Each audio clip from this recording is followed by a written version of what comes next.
ফজরের নামাজে টের না পেলে কখন কিভাবে নামাজটা আদায় করবেন? এটা কি ফজরের নামাজের পর যখন টের পাবেন তখনই পড়বেন, নাকি জোহরের আগ মুহূর্তে পড়বেন? গুরুত্বপূর্ণ বিষয়। ফজরের নামাজ শুধু নামাজ নয়, এটা একটা সফলতার সিঁড়ি।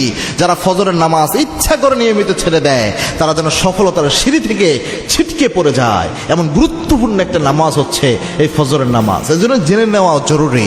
এবং আল্লাহর হাবিব ফজরের নামাজের ব্যাপারে সবচেয়ে গুরুত্ব বহন করে এরকম বর্ণনা দিয়েছেন, দোয়া করেছেন রসুল নিজে, আল্লাহুম্মা বারিক লি উম্মতি ফি বুকুরিহা, হে আল্লাহ আমার উম্মতের জন্য ফজরের সময়কে আপনি বরকতময় করেন। রসুল নিজে দোয়া করেছেন।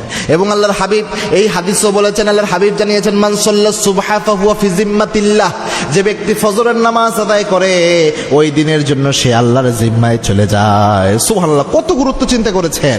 এই জন্য ফজরের নামাজ যদি আপনার কাজা হয়ে যায় বা চান্স আপনি টের পান না, ওই সময় আপনি ঘুম থেকে উঠতে পারেন নাই, তো বেশিরভাগ মুহাদ্দিসে ইকরাম এবং ফকি ইকরামের মতে নিয়ম হচ্ছে আপনি যখন উঠবেন, হাদিসের আলোকে এটাই বোঝা যায়, যখন আপনি উঠবেন তখনই আপনি ফজর পড়বেন, তখনই আপনার ফজর। আপনি ঘুম থেকে টের পান নাই, আপনি 7টার সময় উঠছেন, 7টার সময় উঠে সাথে উজু করে আপনি নামাজ পড়ে নেন। এটা সবচেয়ে শ্রেষ্ঠ পদ্ধতি। আপনি জোহর পর্যন্ত এটাকে বাজায় রাখেন না, কেননা জোহরের আগে যদি আপনি মারা যান, আল্লাহর দরবারে আপনি ফজরের নামাজ কাজাকারী হিসেবে আল্লাহর দরবারে উঠবেন। কত মারাত্মক বিষয়। 2 নাম্বার হচ্ছে, একান্ত যদি আপনি টের পাইছেন 10টা 11টার দিকে, একান্ত যদি কোনোভাবে পড়তে না পারেন উঠার সাথে সাথে, তাহলে মিনিমাম জোহরের আগে হলেও এই ফজরের 2 রাকাত পরে পরে জোহরের নামাজ পড়বেন। কিন্তু একদমই পড়লেন না, এটা যেন না হয়। এর কারণ কি জানেন? এর কারণ হলো, আপনি যখন কাজা আদায় করলেন তখন মিনিমাম আদায়ের যে একটা ফজিলত রয়েছে, আদায়ের যে আল্লাহর পক্ষ থেকে শাস্তি থেকে বেঁচে থাকার একটা সুযোগ রয়েছে, এটা থেকে আপনি বেঁচে যাবেন ফজিলত না পেলেও।